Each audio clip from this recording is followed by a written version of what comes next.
Most legal careers don't fail. They just stop being actively managed. With some distance from the day-to-day here in Norway, one question keeps coming up. What are large law firms actually doing with all those salary partners and counsel? There are more of them than ever, and the role is often unclear. Not quite partnership, but also not a real destination. And behind that sits a deeper question. Why do so many lawyers struggle with entrepreneurship? Maybe because we are not wired like typical entrepreneurs. We are not trained to take risks.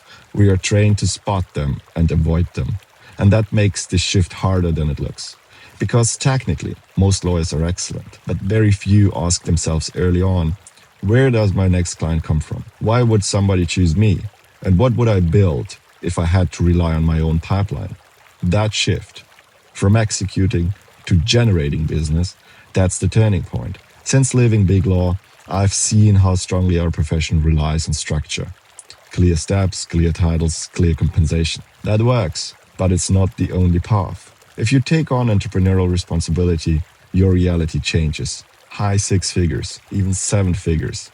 It's achievable, but there's a trade-off. People ask me why I travel so much. The honest answer, it's not always ideal. But this is a people's business. Work doesn't happen at your desk. It happens in personal conversations. And that's not for everyone. So maybe the real question is, are you shaping your role or is it shaping you? Because change will happen anyway. And the only question is when and whether you are in control. Rather sooner than later, entrepreneurship doesn't start with a perfect plan. It starts with personality, one mandate, one relationship, one good idea. And maybe one final question. Can you see yourself building something of your own? Taking responsibility not just legally, but commercially? If that resonates with you, we should talk.